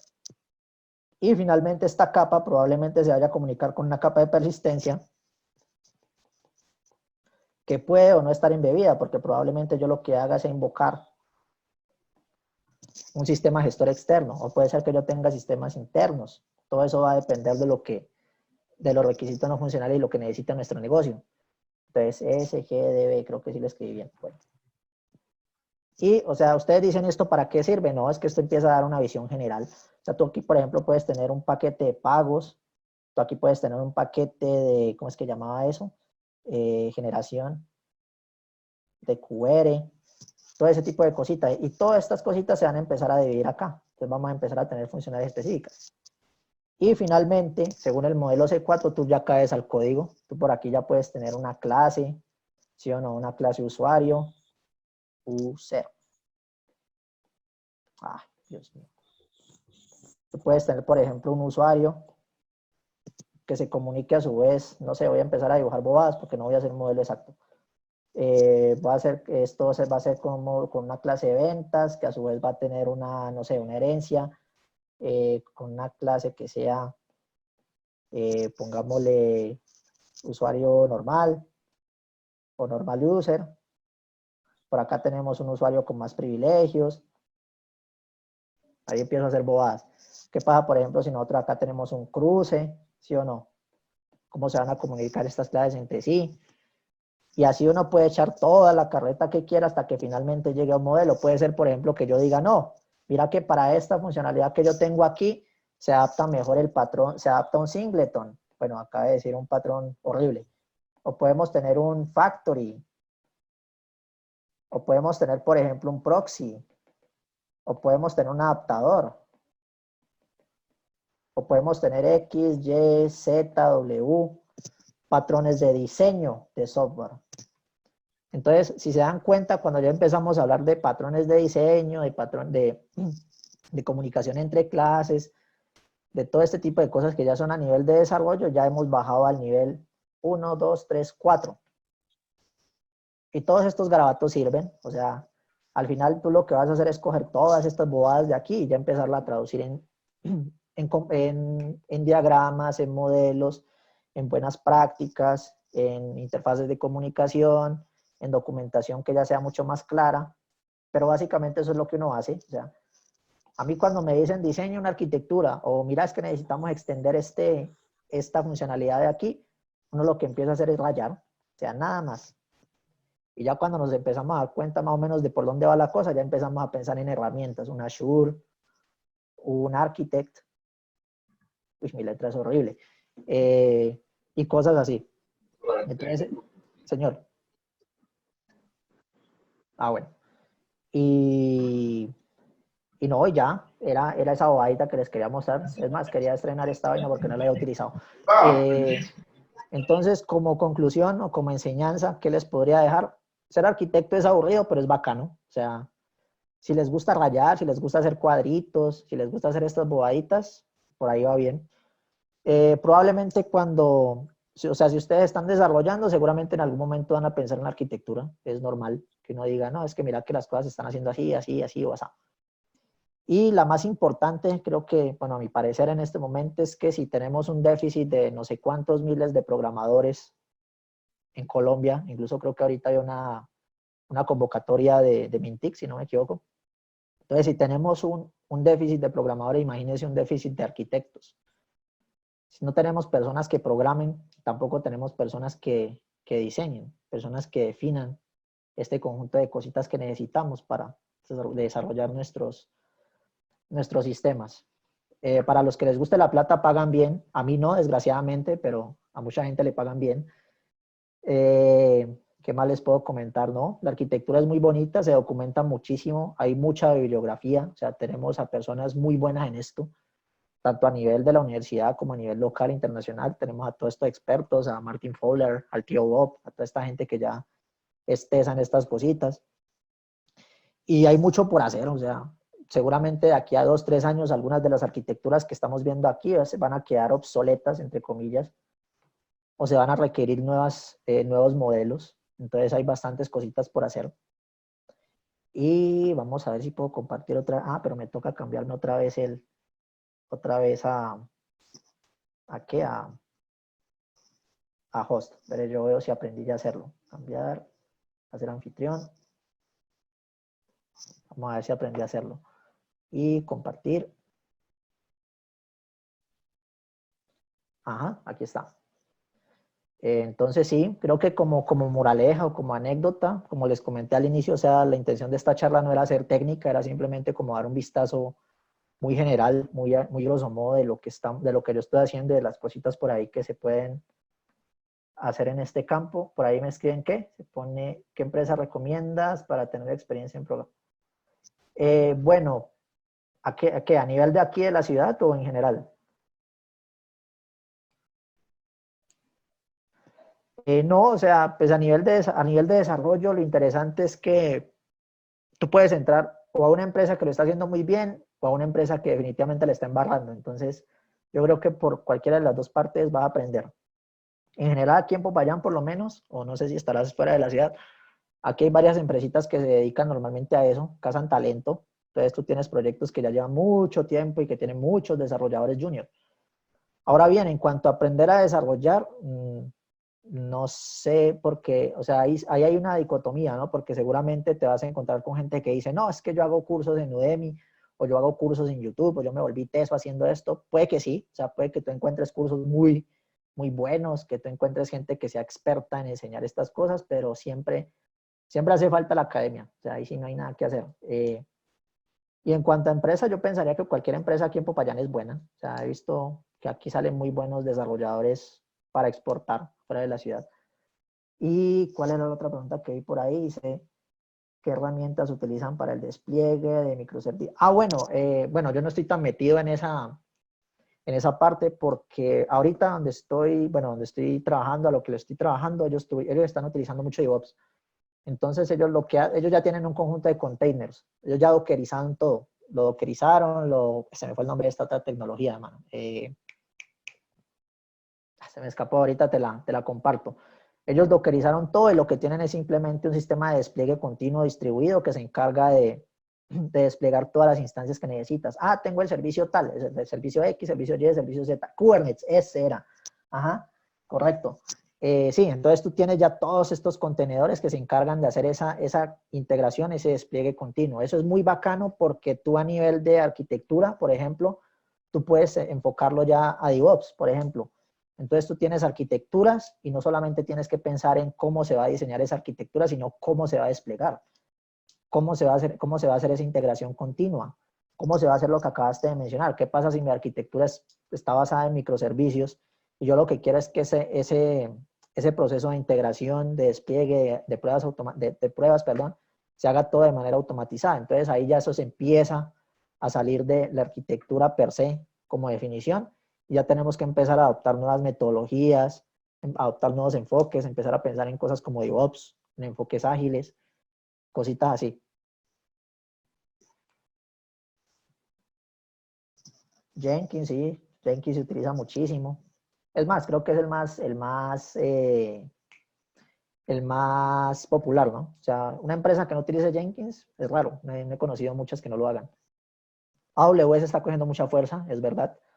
Yo tengo un par de clientes en los que hago consultoría que ya están prácticamente que migrados a toda esta arquitectura cloud. También le están pegando mucho al serverless.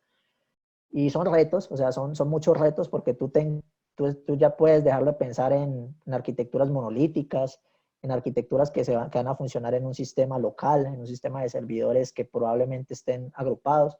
Ya tienes que empezar a pensar en ese tipo de cosas. Y fue algo de lo que no hablé. O sea, por ejemplo, la arquitectura cloud daría fácilmente para otras 2 horas de charla. Y sí, ya como conclusión, sí, o sea, se necesitan arquitectos. Entonces, si quieren ser arquitectos, háganle. Ahí hay bastante de dónde hacer. Dice, bueno, gracias. Ahora sí quedo pendiente, pueden encender el micro porque hablar solo 2 horas es como mamón. Dice, ¿qué sugerencia o camino recomiendas? ¿Qué? Bueno. Bueno, en mi recomendación, desarrollar. O sea, a mí me parece que un arquitecto que no tenga experiencia en desarrollo es muy complicado realmente. Y los he conocido, o sea, tengo varios colegas que son arquitectos de palabra, o sea, tú los ves, ellos se hicieron los cursos, están certificados, ellos son los duchos a nivel teórico, pero ya al momento de echar lápiz, de empezar a ver RNF, empezar a validar todo este tipo de cosas, la cosa se empieza a complicar porque no tienen como ese contexto ya a nivel de implementación, y eso es algo que se gana siendo desarrollador. O sea, hay varios caminos. El mío, por ejemplo, fue suerte. Yo he sido desarrollador toda la vida. Le trabajaba a esto mucho tiempo. Correcto, por ahí mencionan programación reactiva, ha cogido mucha fuerza. ¿Qué decía? Se me olvidó. Ya. Pues puede ser como yo, que tuviste suerte. O sea, yo desarrollé varios añitos y ya después por un papayazo fue que me dijeron, necesitamos un arquitecto, instruyas en esto, venga, nosotros le pagamos la certificación, la instrucción. Yo, bueno, hágale, lo que sea gratis, hasta un golpe. Entonces puede ser esa. También puedes irte por el camino directo. O sea, hay certificaciones. Por ejemplo, puedes empezar por la TOGAF. La TOGAF es a nivel empresarial, pero ellos tocan a detalle lo que es la arquitectura de TI, arquitectura de tecnología. También puedes simplemente seguir el camino más rústico, a pie. O sea, hay mucha documentación. Hay muchos cursos, sobre todo en Udemy, que he visto que son excelentes. Yo he tenido la oportunidad de hacer un par de cursos con un profe de España que es excelente en esto de las arquitecturas. Entonces hay varias formas, o sea, yo pensaría que inicialmente ser desarrollador y de ahí para allá ya empezar a indagar en cómo meterse, cómo empezar a nadar en este mar llamado arquitectura. Es interesante.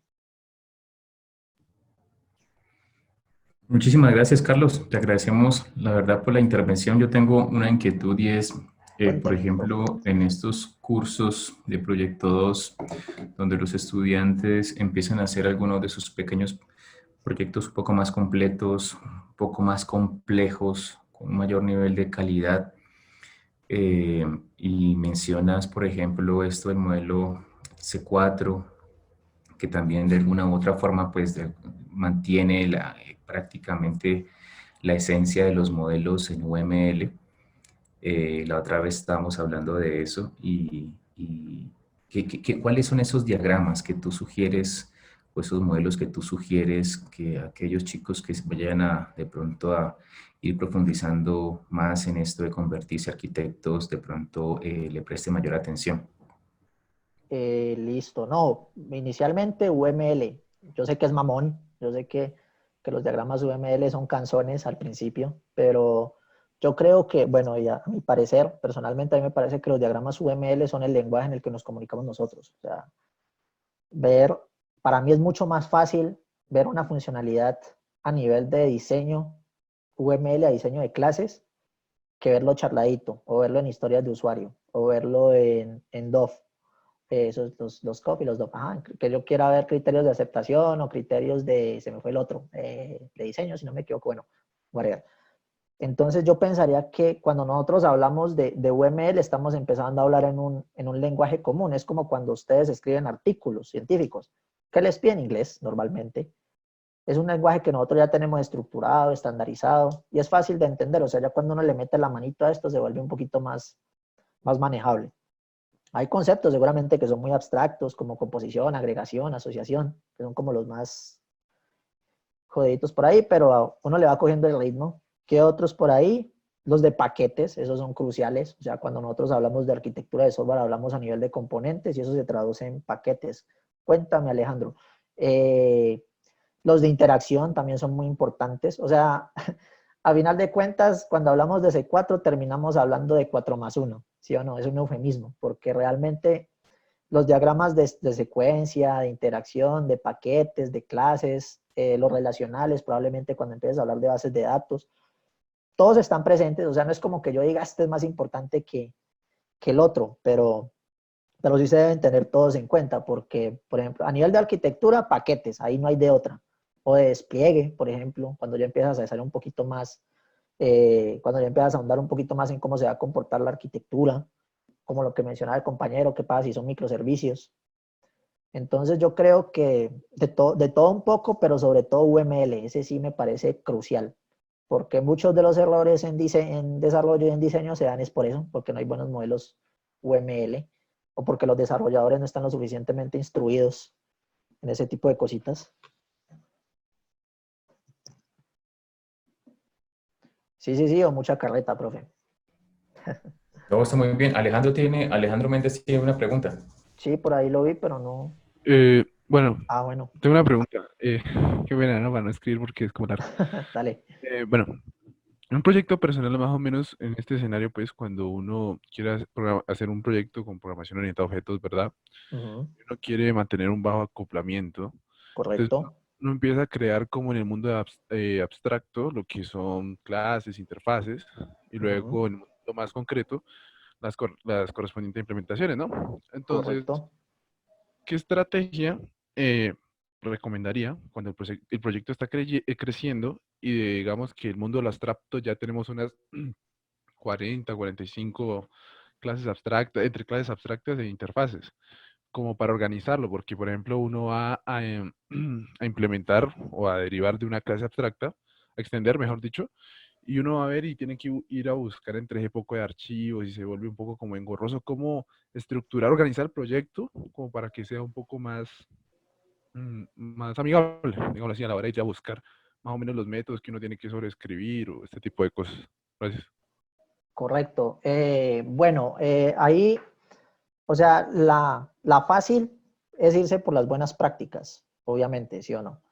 Porque cuando tú tienes un proyecto, sobre todo ya que lo particularizaste, orientado a objetos, seguramente nos vamos a enfrentar a lo que es la abstracción, ¿sí o no? Los pilares de la PO. Abstracción, polimorfismo, herencia y encapsulamiento, si no me equivoco, creo que es el otro, a veces se me olvida. Entonces, ¿qué pasa? Cuando tú ya tienes este paradigma, tú ya tienes esta vaina que se traduce en programación orientada a objetos, empiezan a salir las buenas prácticas. Entonces, pensemos que vamos a empezar con un monolito. Entonces, aquí, inicialmente, cuando ya me hablaste de acoplamiento, alta cohesión y bajo acoplamiento, aquí ya podemos empezar en cosas como el SOLID. ¿Sí? ¿Se te hace familiar familiares estas siglas? Sí, sí, el profesor Ajá. Julio nos lo enseñó bastante en Software 2. Correcto. Entonces, por ejemplo, los principios SOLID son una buena opción para empezar a ver este tipo de cosas. Porque tú te vas a dar cuenta y seguramente lo vas a notar, que cuando el proyecto se empieza a crecer, las abstracciones empiezan a ser más complicadas, pero nosotros tenemos una ventaja, y esa ventaja es que nosotros podemos comunicarnos a través de paquetes. Entonces, ¿qué pasa? Cuando vos empezás a ver, por ejemplo, que esta clase como que no va por aquí, o esta vaina como que está empezando a tener muchas responsabilidades o muchas dependencias, empiezan a romper estos principios. O, por ejemplo, los principios GRASP, que esto no sé si lo han escuchado, estos no son tan comunes. Entonces, cuando ustedes empiezan a hablar de todas estas cositas que en inicio son aburridas, entonces tú te empiezas a dar cuenta, es que estamos viendo que esta clase se está dividiendo mucho, ¿sí o no? Entonces aquí, por ejemplo, uno ya puede empezar a pensar en un strategy, ya podemos empezar a pensar en patrones de diseño, o podemos empezar a pensar, por ejemplo, en un composer, o podemos pensar, por ejemplo, en un adapter o en un decorator. O sea, ahí es donde ya empiezan a jugar todas esas cositas a nivel de buenas prácticas, de patrones de diseño, de todo ese tipo de cosas. Entonces, por ejemplo, si vos me decís, es que mi sistema está empezando a crecer, tengo muchas clases y me estoy dando cuenta que tengo 30 aquí. Ah, bueno, entonces empiece a pensar en cómo dividir esa vaina. Porque seguramente aquí vamos a tener una responsabilidad, aquí vamos a estar rompiendo el principio de responsabilidad única. ¿O qué pasa, por ejemplo, si nosotros tenemos esta vaina aquí, tenemos comunicación de este sentido, estamos dándonos cuenta que esto como que no cuadra o esto como que quedó solito? Entonces aquí ya podemos empezar a pensar, por ejemplo, en segregación de interfaces. Podemos empezar a pensar, por ejemplo, en un abierto cerrado, en un open close. Entonces yo creo que para ese nivel de abstracción, la programación orientada a objetos nos da esa ventaja. O sea que tenemos muchas herramientas.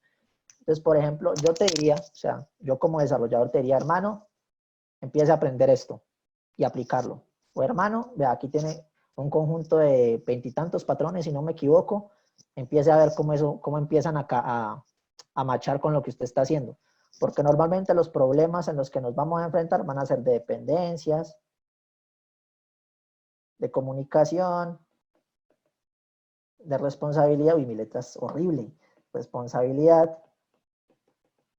etc. Entonces ahí ya toca empezar a valerse de todas estas herramientas que tenemos, el Solid, el Grasp, el Stupid, ese me parece muy bacano realmente. El ahí dice por qué no se debería hacer y por qué. Y otros tantos, los patrones. Pegarse de aquí. Y eso se coges con la experiencia, vos te vas dando cuenta.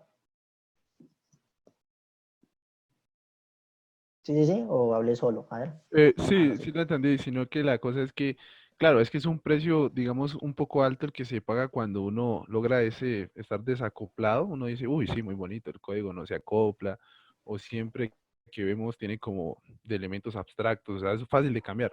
Solo que digo que el precio que se paga es que supongamos uno se empieza a llenar de interfaces, entonces estaba pensando si de pronto conoce alguna estructura de directorio que pueda facilitarme o ayudar como al momento de ir a buscar la clase de la que quiero extender o la interfaz que quiero ya como implementar, porque a veces, por ejemplo, nos tienen organizado en una carpeta y en sí la parte concreta está desacoplada, está bonito, ¿sí me entiende? Pero la cosa es que el precio que se paga es como la estructura del directorio. Uno empieza a buscar como estrategias, pero cuando crece se pone complejo, ¿no? Aunque eso no debería pasar, ¿no? O sea, eso que me mencionaste no debería pasar. Porque tú lo que tienes que hacer entonces es una correcta inyección de dependencias. Claro. Ahí estás tendiendo, exacto, lo que comenta un compañero ahí en el chat. O sea, cuando tú ya me empiezas a hablar de eso, el sistema ya deja de ser mantenible. O sea, estamos perdiendo adaptabilidad. Y eso se soluciona. Eso que me acabaste de mencionar se soluciona fácilmente haciendo segregación de interfaces.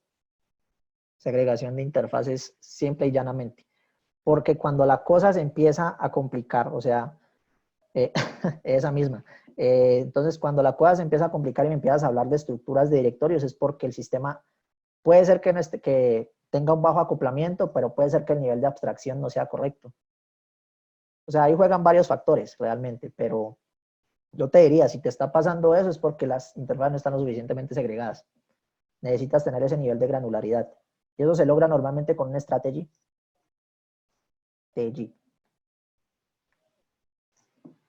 Sí, ahí ya creo que tocaría empezar a pensarlo a nivel de los RNF, ver qué está pasando de pronto con la sostenibilidad, con la mantenibilidad.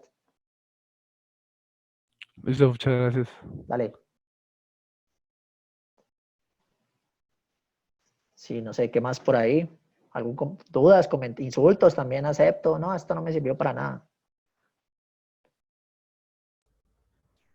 Muchísimas gracias, hombre, Carlos. Yo no sé si hay unas últimas preguntas. Todavía tenemos un poquito de tiempo. Dale. ¿Todavía tienen alguna pregunta, alguna inquietud, chicos Esta iPad me va a servir y chicas? muchísimo. Muy bacano rayar así. Sí. Sí, alguna sugerencia, algún comentario, lo que sea. O sea, No sé cómo, si compartiste de pronto tus datos de contacto, Carlos. sí. Es más, vamos a ver si lo logro hacer aquí. Esto no da la opción de colocar texto. No. Bueno, entonces, ¿qué? Carlos Orozco. Uy, que mi letra es horrible, en serio. ¿Cómo lo coloco aquí? ¿No lo tienes en la primera diapositiva, en tu presentación de pronto? ¿Ah, sí? No me di cuenta. A ver. Es que creo que solo coloqué la información básica, pero bueno. Entonces, y tan,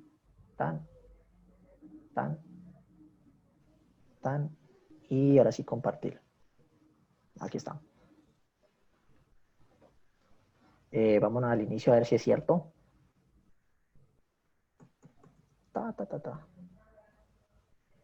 Creo que no. ¿No? Vale. No. Bueno, no, cualquier cosa. Bueno, coloquémoslo aquí. Sí, Coloquémoslo sí, aquí. nos compartes de pronto tu correo. Hagamos cambios en caliente. ¿Quién dijo miedo? Ah, no, pero lo tengo en Firefox Paila. No hay nada que hacer. Bueno, yo tengo No, una pregunta. señora. Bueno, a nivel de calidad de software en la arquitectura, ¿ustedes cómo lo implementan o qué estrategias ustedes generan para que haya una muy buena implementación a nivel de arquitectura, hablando pues digamos de los componentes de calidad de software? Listo. Esa pregunta es muy bacana porque justamente el TOGAF tiene tiene un set de validación automatizada para poder validar arquitecturas en la parte que es tecnología. Entonces, tenemos procesos, tenemos metodologías para validar la arquitectura a nivel de comunicación, sobre todo a nivel de integración. En cuanto a requisitos no funcionales, ¿cierto? Porque ya existen como estos checklists que nos dicen más o menos para qué puede servir una arquitectura. Entonces, si yo tengo una arquitectura basada en servicios, yo sé que eso va a ser escalable, sí o sí, porque es muy fácil mover los elementos en una arquitectura de microservicios. Una arquitectura fácil de implementar, una arquitectura segura, probablemente sea una multicapa que esté segmentada. Entonces, es que se me escapó el nombre de este framework, hombre, es el TOGAF. No, te lo quedo debiendo, se me escapó en este momento. Pero sí, hay frameworks que ya se encargan de hacer la validación de arquitectura. También tenemos checklist para validar requisitos no funcionales. Y obviamente tenemos toda la estructura de validación a nivel de desarrollo. No sé si eso conteste tu pregunta. Claro que sí. Y desde la parte de Sonar, yo escuché algo que tú comentaste Correcto. de eso. De la parte de Sonar, uno también mira como la parte de la calidad de código y también la parte de la usabilidad, ¿no? Entonces, ¿ustedes cómo Correcto. manejan o qué estrategias ustedes implementan para que esa calidad o ese nivel de aceptación de calidad de código a nivel de arquitectura sea la más eficaz, sea la más óptima o la más idónea. Sí, lo bacano de Sonar es que él permite hacer la validación en diferentes abstracciones. Entonces, tú puedes tener sets de cobertura a nivel de componentes, a nivel más alto, por ejemplo, a nivel de paquetes. Entonces, él te dice, justamente, él dice, usted tiene un porcentaje de code-smell, tiene un porcentaje de test no cubiertos, tiene un X o Y código duplicado, tiene muchas dependencias, o sea, tiene baja cohesión o alto acoplamiento, todo eso lo hace Sonar. O sea, Sonar es muy bacano porque él ya automatizó muchas de esas tareas. Entonces, ¿qué pasa? Él te muestra vulnerabilidades, él te muestra posible código muerto, posibles problemas de integración. Entonces, si tú lo ves desde las capas más inferiores y vas subiendo, la pared que sostiene esa arquitectura se está empezando a fragmentar. Y ese es un indicador, porque si tú dices, no, es que mira que esta vaina no se ha testeado lo suficiente, o hay muchísimas dependencias, o tenemos clases que están completamente aisladas, algo está pasando a nivel de arquitectura. Pero también tenemos, se me escapó, architectural description. Sí, Sonar hay una descripción arquitectural que él muestra el paquete completo. O sea, él te muestra todo el sabor del proyecto que acabaste de definir y que se está trabajando, y él empieza a mostrar rojitos. O sea, él te dice, se ha cubierto a nivel de usabilidad, como lo acabaste de mencionar, con un conjunto de parámetros definidos dame un segundo, que creo que estaban preguntando algo por aquí. No. Con todo este conjunto de parámetros definidos ya por la parte funcional o la parte de usabilidad, que te dice, vea, esto no se está cumpliendo. Entonces, a nivel de los RNF, de los requisitos no funcionales, las métricas ya están. Y claro, o sea, tú te puedes ir a Sonar. O sea, yo normalmente lo hago. Yo veo el proyecto y yo digo, no, mira que esta vaina como que se está quedando en rojo. Algo está pasando. Puede ser a nivel de implementación, o que puede ser que la arquitectura como que no vaya por ahí. Bueno, la arquitectura no. Una parte de la arquitectura no vaya por ahí. Eso pasa sobre todo a nivel de dependencias. Ese es como el mayor problema al que uno se enfrenta cuando está viendo los resultados en Sonar.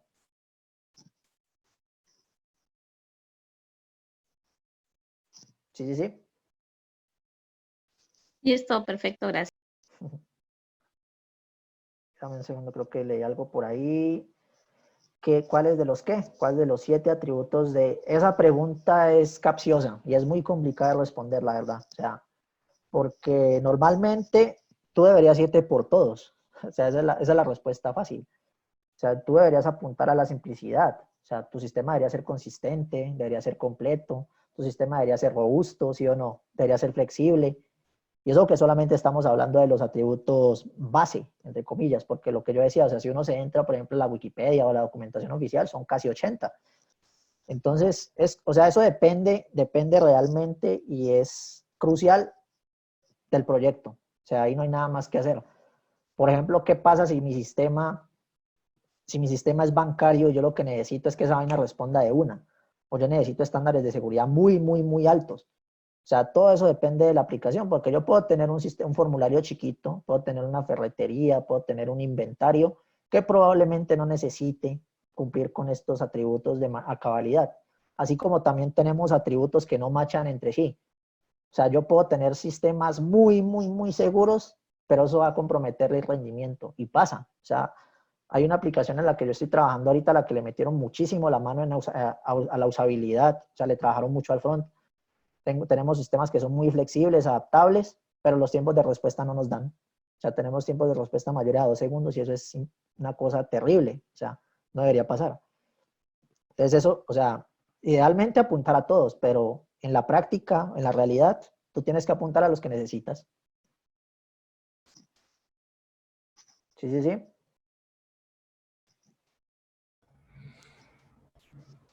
Pues muchísimas gracias, Carlos. Muchísimas gracias por tu presentación, por tu intervención. Yo creo que ha sido de gran ayuda para los que estamos acá conectados. Bueno, Hemos creo que hay una pregunta, recordado profe, y qué pena, aprendido bastante. ¿Por ahí te están preguntando? Sí, no lo quería dejar en visto, qué pena. Dice Dale, que, dale. dice Hay que le dos, recomiendo. ¿no? Creo ¿Hay que, dos nuevas? no, una sola, la otra ya la respondí. Bueno, sí, dos. Bueno, las dos las puedo responder rápido. Dice, ¿qué recomendarías a los estudiantes teniendo en cuenta ta? Uy, no, esa pregunta está jodida. No, o sea, para gustos sabores, ¿no? O sea, tú puedes, lo bonito de la universidad es que te da un brochazo de todo. Entonces, normalmente cuando ya vas terminando te vas dando cuenta más o menos de qué te gusta o qué no te gusta. Entonces ahí vas cogiendo como el ritmo. Tú te vas a dar cuenta desde el inicio, a mí me gustó la programación. Ah, qué bacano.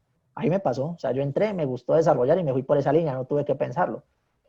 Pero puede ser que te des cuenta, no, esto como que no, aquí como que no fue la cosa. Entonces hay muchas otras áreas, está la seguridad, está la administración de base de datos, está el análisis, están las pruebas, está la mantenibilidad, está la parte funcional, o sea, hay muchísima parte de donde coger. Entonces, mi recomendación es no estresarse, o sea, no hay que estresarse.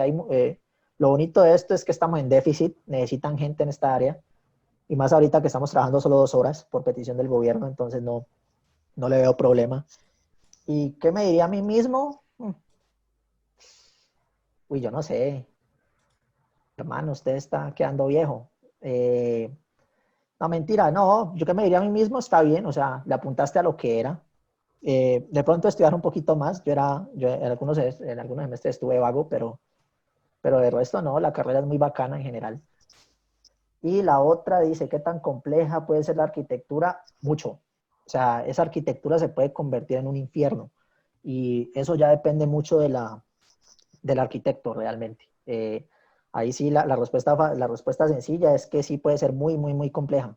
Por más que la herramienta tenga ya toda la capacidad de hacerlo, si usted toma una mala decisión, eso se vuelve un infierno. Y ya, ahora sí, profe, qué pena, lo interrumpí. No, tranquilo, Carlos, no te preocupes.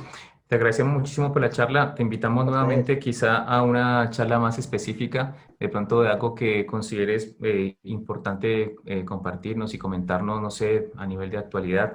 Sería también interesante de pronto tener una charla donde nos comentes más desde el rol de arquitecto, ¿no es cierto?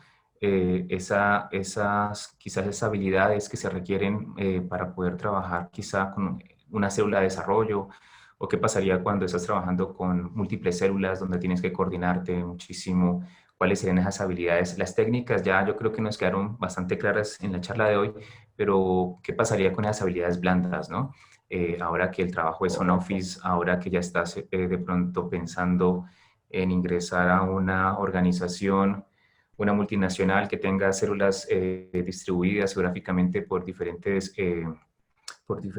continentes, países, ¿no? Con diferentes costumbres, usos horarios, y que a veces esas habilidades blandas no, desde la carrera, a veces no se ven de manera tan directa, ¿no? Pero también tenemos que trabajar sobre ellas para poder compartir información, coordinarnos, cooperar, comunicar y también colaborar, ¿no? Sería interesante que nos hablaras de pronto más adelante de eso. Te invitamos a que compartas toda esa experiencia, Carlos, y cuando tú nos digas, estás tu casa, sabes que eres bienvenido y es interesante poder aprender y recordar muchas cosas con tu experiencia.